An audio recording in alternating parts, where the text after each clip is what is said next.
we are in Budapest, which is one of the cities that we are both most excited to go to.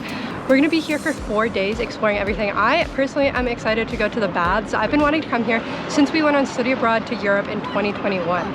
Fun little fact about Budapest, it is actually 3 different cities that were all combined to create the city of Budapest, one being Buda, the other being Pest, and a third smaller city that I can't remember the name of. While we're here, we're gonna be learning a lot about Hungarian history as well as what happened during the Second World War.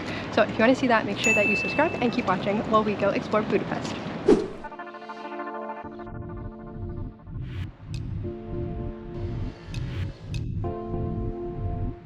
We are on Andrassy Street here in Budapest, which is like a nice street that connects the main central area by the river and the big park back there, City Park. And it's just a really nice street to walk down. It's got a bunch of different architectural styles, so we're gonna check that out and see some of them. And then lots of fancy stores too, so it's pretty fun. We're just gonna walk around after dinner. It is freezing. Now it is like 8 degrees and I don't have a jacket or a sweater because I thought I'd buy an Istanbul one, and then turns out it's illegal to buy Istanbul merch in Istanbul. So we're on the hunt for a sweater. I brought a sweater and a rain jacket, and that would be perfect. But Hannah is wearing my sweater, so now I'm still cold because I don't get the stuff I brought properly prepared.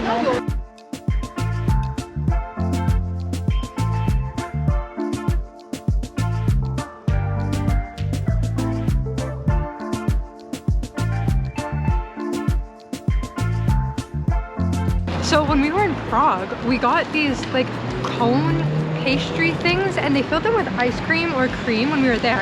And we saw them when we were walking today, so we just got one. It's piping hot, like it's so hot and my hands are so cold. And so we got the cinnamon sugar. You can get chocolate and they also had sprinkles and a couple other things. Got the cinnamon sugar. This one isn't filled with anything. It's literally, they stick like a rolling pin that's like really hot on the center and make this pastry. So let's give it a try. It's called a chimney cake. Oh yeah, it's really good. It's so hot. Yeah, she just shoves a giant rolling pin into them and it's so hot. Let's try. That is good. It's like a cinnamon bun. We were just walking down the street and you could smell it like you smell cinnamon buns in the malls back home. And we were like, okay, we're getting it. I think it was like €2. So yeah. It's like $3 Canadian. It's so yummy. And we were saying, every single city of a certain size has to have a Ferris wheel. And we've stumbled across Budapest Ferris wheel. Are you gonna go in person? I continue my streak of going on no Ferris wheels.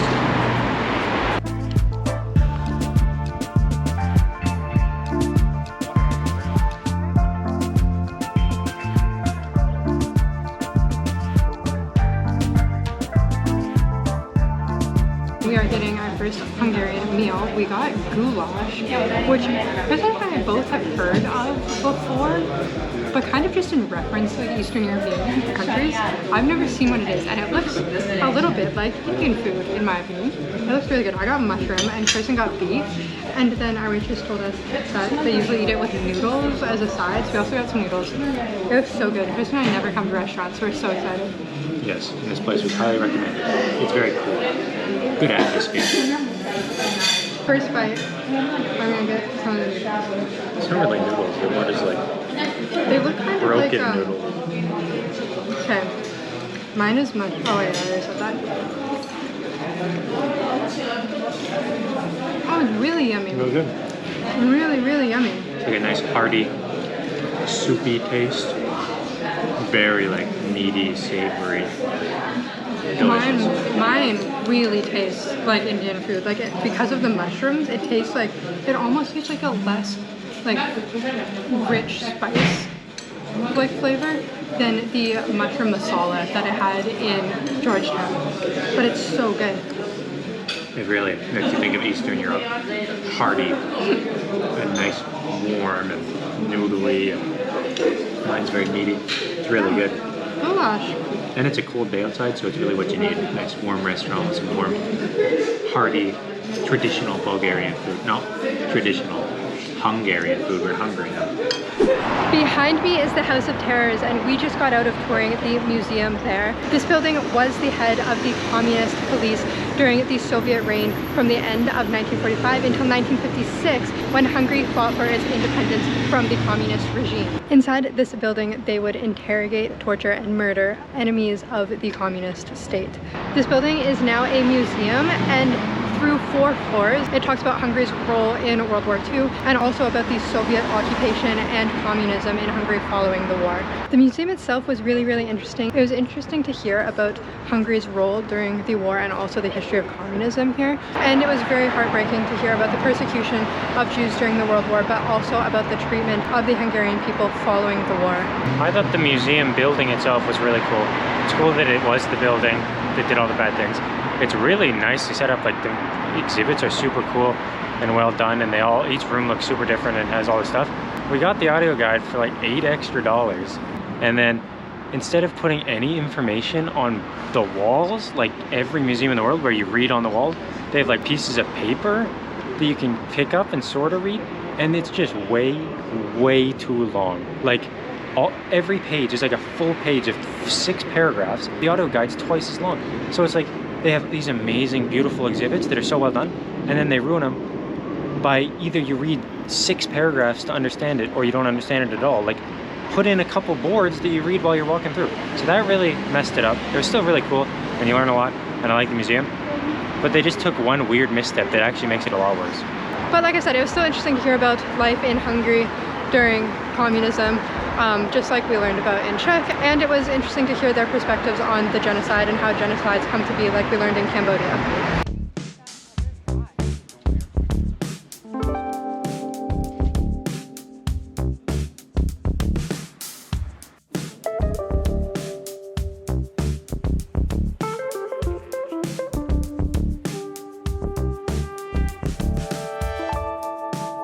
We're here in front of the Budapest Parliament building. This is like the iconic, super cool looking building on the water here in Budapest. We're finally here. It's got a giant courtyard around it. We can walk around. We're just gonna check it out from the outside.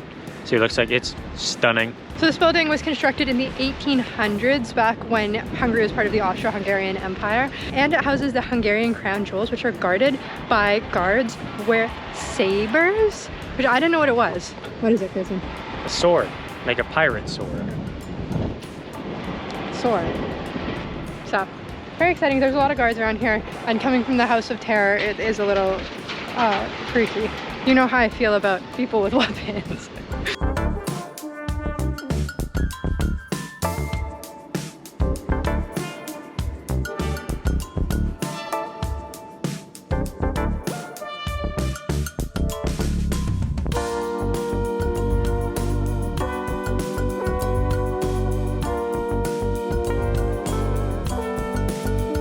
The tram that runs through Budapest, it's like basically flat with the sidewalks. Like, it's one whole thing. The tracks just go right through, and it really adds a lot of ambience to the city. Kirsten and I were both saying that trams, if you can do it right, because Calgary has an above ground LRT too, and it is just so ugly and really an eyesore.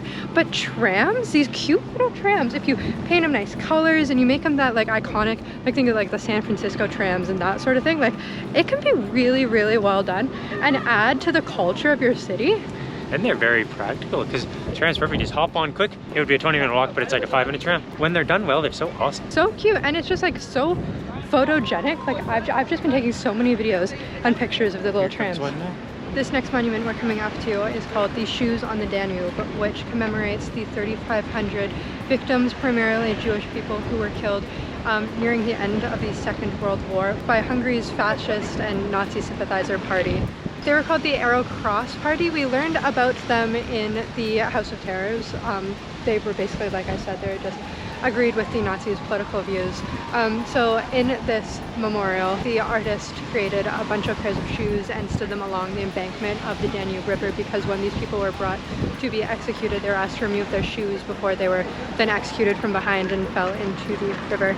It's quite sad, but the memorial does a really good job at painting a picture and really humanizing exactly what happened, putting into perspective what these people would have seen in their last moments. I was saying, it's crazy to think about, like, you're standing in front of the Budapest Parliament building, which is like this iconic building, right on the banks of this beautiful river with the castle, all this stuff, and we're just here doing tourism, seeing all this stuff.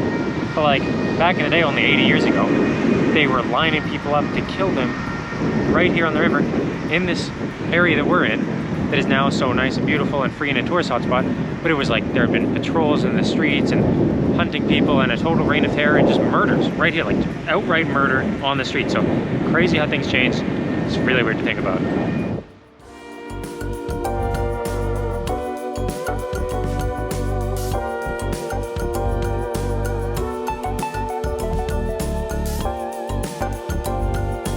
Behind me is St. Stephens Basilica. St. Stephen was the king and the founder of Hungary in the year 1000. This is the largest cathedral in Budapest, and it has something very special inside. It has the mummified hand of St. Stephen himself.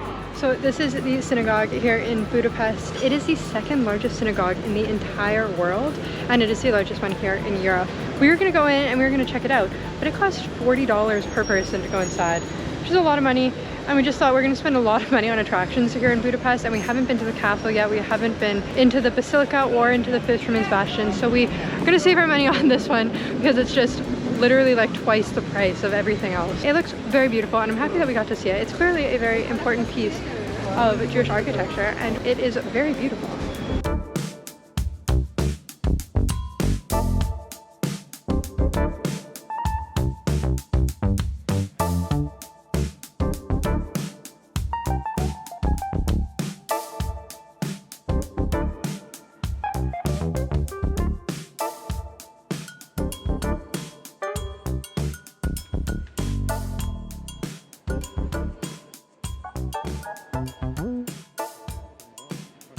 So this is the Central Market, or the Great Market Hall. It is an absolutely gorgeous building, and it has a bunch of different food stalls and also souvenirs and knick-knack type stuff on the upper floor. It's right in this really beautiful promenade and walking area next to the Danube River. And inside this building, I'm not entirely sure where, but I think where we're standing, there was a waterway that at one time allowed goods to be delivered straight from the river on the boats right into the market hall. So this place is just absolutely beautiful. As you can see, I have something in my hand. We got a sweater. We were looking around at all of the souvenir stores, and they were ridiculous prices, like $65 for a sweater that says Budapest on it. And I never really found one that I liked, even the ones that were expensive. And then upstairs in this hall, I found like the perfect one. Carson found it actually. It's very nice. It's like exactly what I was wanting, and it was only 16 euros, so like $20.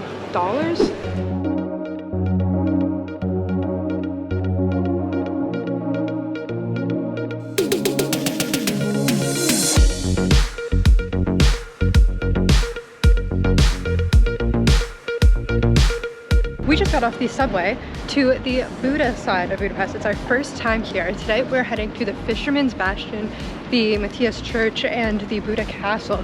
So we're super excited. 3 really iconic places. Carson planned literally the best route for us ever and found lookouts that we can go to for free. So we're very excited to explore. Over on this side, it's cool that the city is like 2 different cities.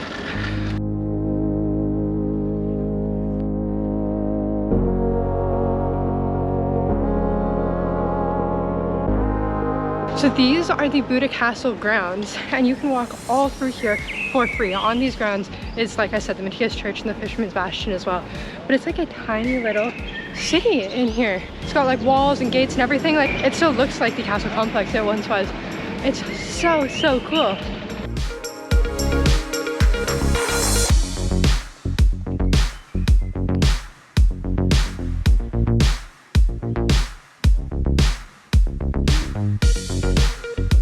I keep seeing these on the streets everywhere here in Budapest, and I want to check them out. They're like these little vendo boxes, and it's just like a little hole in the wall. You walk in, and it's just a bunch of vending machines. So let's go look.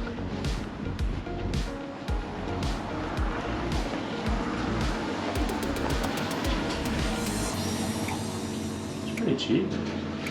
Quick salted caramel.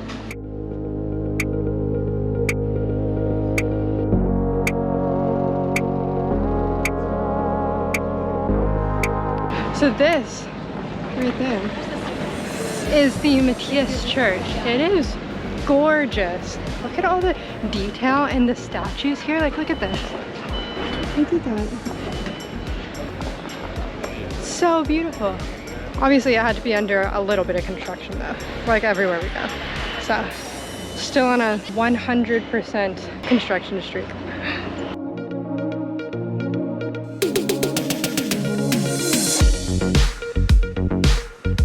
This is up there in the most beautiful buildings I've ever seen in my life. Honestly, Budapest, its buildings are just on another level. This one I really like. It's got the tall white tower. It's got all the cool colored tiles on the other tower. And then it's got the sneaky little black, scary tower. The variety is amazing. I said that's where the bad wizard lives, in that tower. They've got the light magic and the dark magic.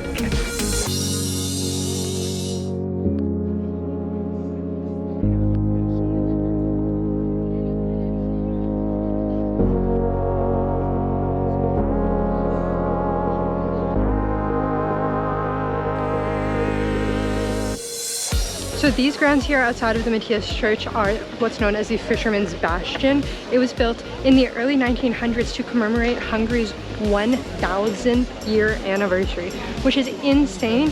If you think that in Canada, we celebrated the 150th anniversary in like 2017 or something like that. So literally so old. Even though it was built between 1895 and 1902, it was built in the neo-Romanesque style that would have existed at the time when King Saint Stephen existed and the birth of Hungary in the year 1000. So that's why it looks a lot older than it actually is.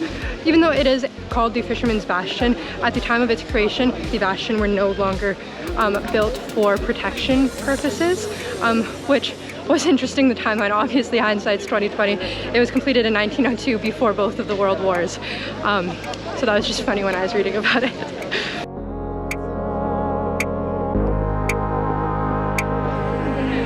Oh, that's a nice street. Look, there's a tuk-tuk here. What are we, in Asia?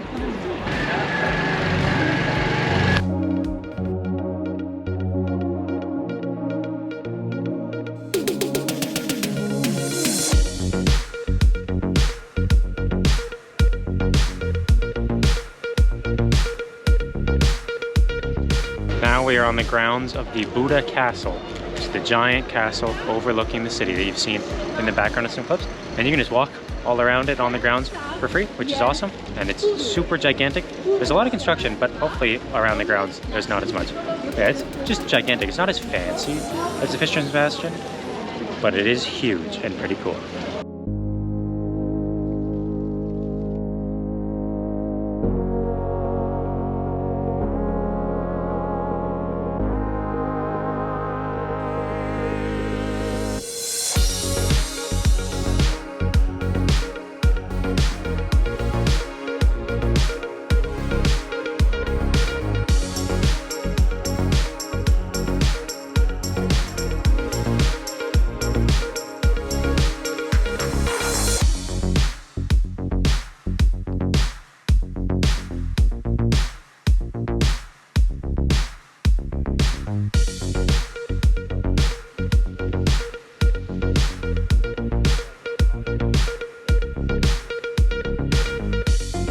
So now that we're done with the castle, which is behind me, we're walking back to the pest side over top of the iconic Budapest Bridge. This is the bridge that was completely destroyed during the 1956 revolution in Budapest from the Soviets. This bridge was basically completely demolished. So it's an interesting piece of history we get to walk across, and it's so beautiful. It looks so much like the Brooklyn Bridge.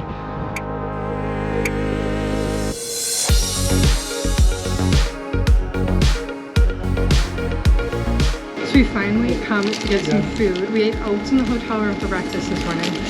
And now we've got our gyros. Looks so good. This guy did them up nice. Everything in, fried them in the tortilla. And we got a giant baklava as a treat. So we're eating good today. Just a little hole in the wall place I found again. Yeah. And it looks delicious. This gyros and donairs and everything have made up like over 50% of our diet the past couple days. And I love it. So good. Yeah. Good morning, everyone. It is the next day. You wouldn't know because I'm still wearing the same outfit. This is just my only outfit for cold weather that I have. We are currently in Hero Park, I think it's called, walking towards the famous bath here in Budapest. If you didn't know, Budapest is known for its thermal baths. They're like hot springs. And this one's the most famous one. I can't pronounce the name, so I'll put it on the screen. We're super excited. It has like 16 different pools, I think. And they said to get here early, so it's almost 8 a.m. We just had a mad dash to the grocery store, and then on the train, off the train, because we realized we didn't need to take the train, and then into a bus, and now we're here. So we're excited to go relax in some hot springs and have it. This is our only activity for the day that I have on the itinerary. So we've got a bit of a chill time. Super excited.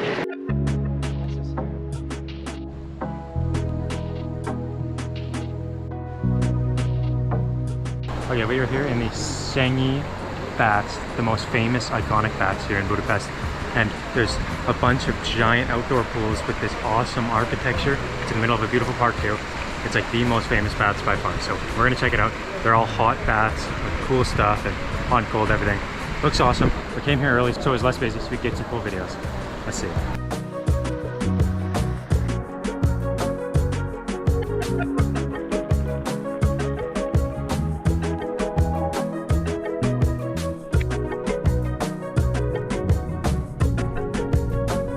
Not all of them are outside. There's also like indoor saunas and stuff, but there's a lot of outside and it's super cool. So we're gonna check more out. It's really cold when you get out of the water. That one was like lukewarm. I think this one might also be lukewarm, unfortunately.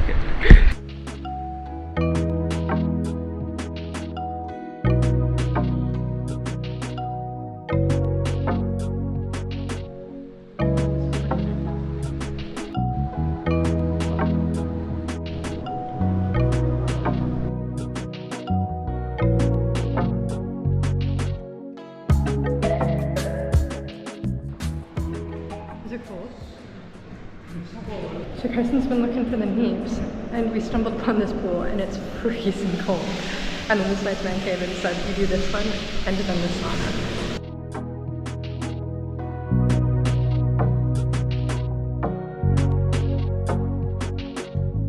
So like we said, we got here at like 8 o'clock. It's 9:30 now, and you can see the difference between our videos that we got earlier and now. It's packed now. So very excited. So we got here early and got to experience everything. And now we gotta go for round 2.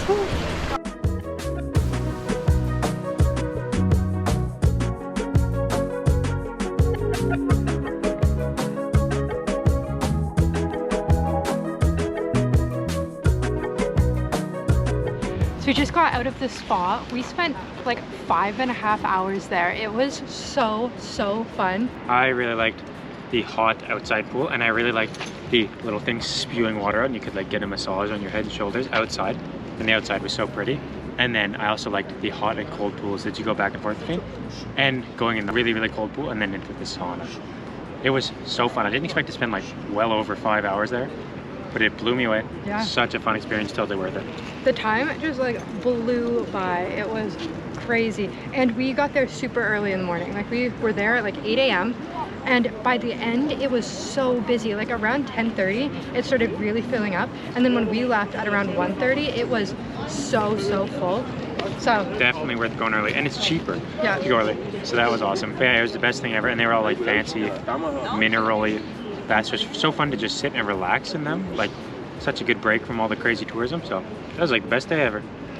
And now we're gonna walk through the park where this specific bathhouse is. There's a castle here. No idea what the castle is called, but it is gorgeous.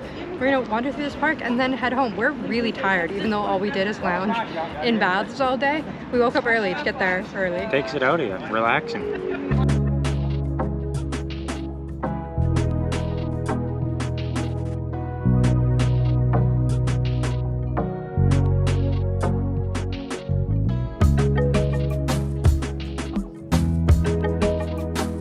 I said this statue looks like the bosses in video games, where you walk up to them and then they come to life and they kill you. And they kill you. Specifically Dark Souls. Shout out to Dark Souls. Hannah didn't want to say it. I thought it was going to be too niche. It is.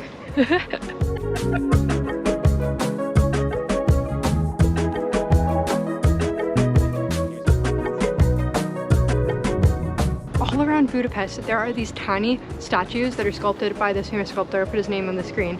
And you can go and hunt for them all around the city. There's a map. It's Dracula reading a book. It's so cute. Okay, we are here in Heroes Square, and this big thing is the Millennium Memorial. This is the famous gigantic square with the big pillars. And it's super nice. The statues are gigantic. It's quite cool. It kind of reminds me a lot of Berlin, actually. Oh, it totally does.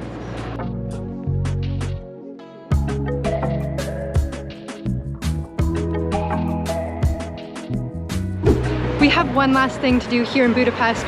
It is a new day, even though you wouldn't notice because I am wearing the same clothes.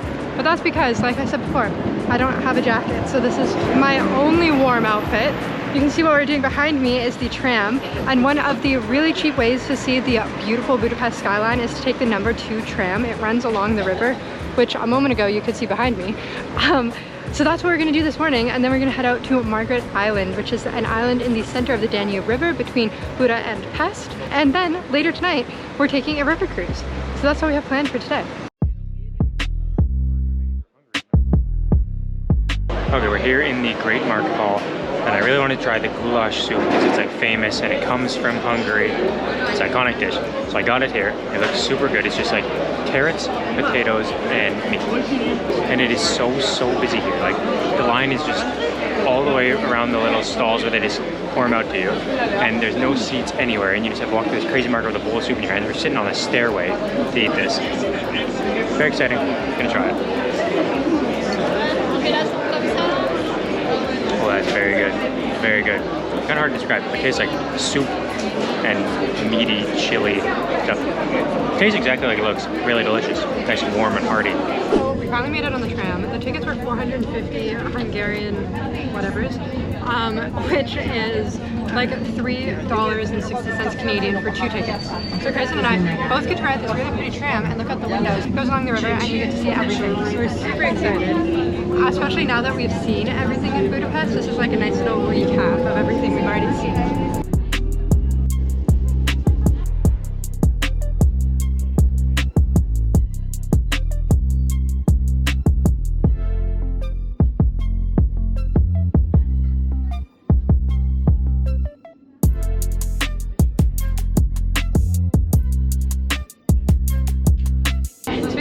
Around the Parliament building and it slows down, and Chris was saying it really feels like we're on a track ride at like Disneyland through all of the sites. It's really fun. It's definitely worth it if you're ever in Budapest.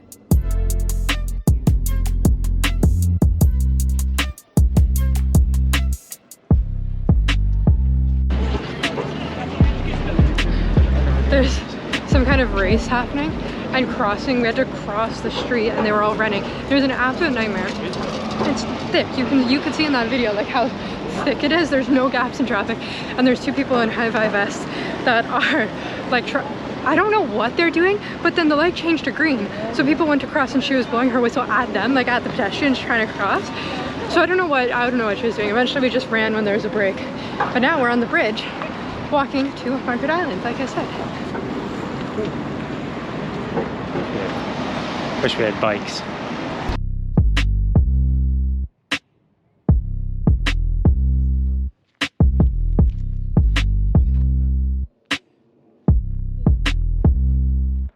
As with a lot of places in Europe, this random park has some medieval ruins in the center of it. So I'm gonna check it out. Apparently it's the Dominican convent and what was it? Royal Mansion. That's one thing Kristen and I are always so impressed with when we come literally anywhere that isn't Canada, because Canada is such a young country. Like I said, I think I said earlier, we're only like 150 years old. So we have basically nothing, none of this history at all. So it's so fun coming places that do and being able to see all these old things.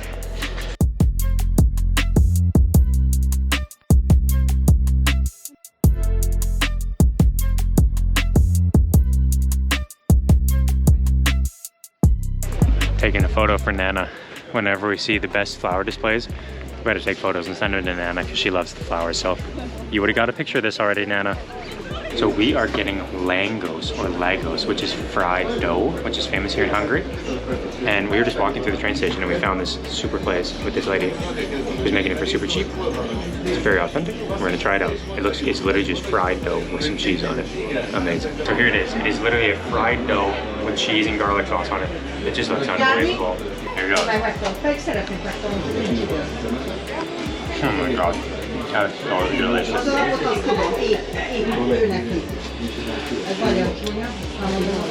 Tastes like delicious, unhealthy bread. What could be better? It's really good. Kristen's right. It tastes like beer batter, like from fish and chips with cheese on it. It's so good. It's so hot. We're down by the docks again for our river cruise. And it is packed. There's a ton of people here. We booked our tickets this morning and we didn't have any trouble getting a ticket. But especially this dock 10 line looks really fancy, and it's also like lined up out the gate. So we'll see. Ours looks less fancy as usual, but there's still a line. So we'll see.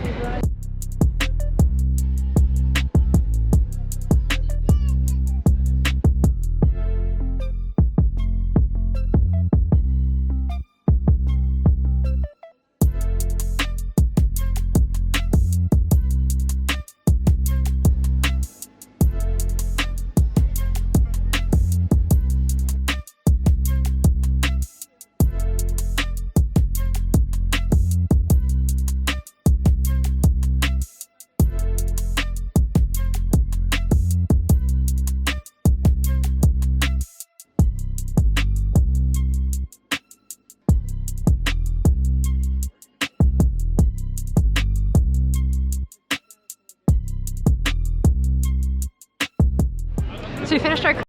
It was really, really good. It started off a little rocky because the vibes were not the same as they were on some of the other river cruises we've done. Kristen and I love doing river cruises in Europe. They're such a fun way to see the cities, especially because in Europe I find the waterways are specifically set up to be really, really beautiful. So there's a lot of really pretty sights along here. At the start though, it was absolute chaos. The line was so long. We got here early and we were literally the back of the line. It was chaos finding the seats, and then everyone was getting all up in your face taking pictures. It was wild. Like we booked the budget cruise and we definitely got the budget cruise. Seeing some of the other luxury ships going by, we totally got the budget cruise. But it actually turned out really, really great. And we booked at 7:30 in April and the sun was setting as we were doing it, and now it's dark and everything's lit up. So I'd highly, highly recommend. What do you think, Kristen? Switch places. I thought it was really fun. I like seeing all this stuff from the water. It's like the best view you can get. And then, yeah, the sunset views were good. And then we got the nighttime views as well. So the sunset cruise was totally worth it. It was super fun. I had a great time. People were super weird, as per usual. Not surprising, but it's awesome. And seeing all the buildings lit up now at nighttime is spectacular. It's pretty cold though. I'm chilly. I'm wearing 3 different shirts. Well, 2 shirts, 1 sweater, and a jacket. And I'm still pretty cold. It's cold. I'm gonna go have a bath. This is probably the last time you're going to be seeing us. We're headed to Bratislava next, which is in Slovakia, taking the 1-hour-long train there tomorrow, which is going to be like the 15th country we've been to on our trip, which is crazy. So you will see us then. I hope you liked this video. If you liked it, subscribe, and I'll see you guys in Bratislava. Bye.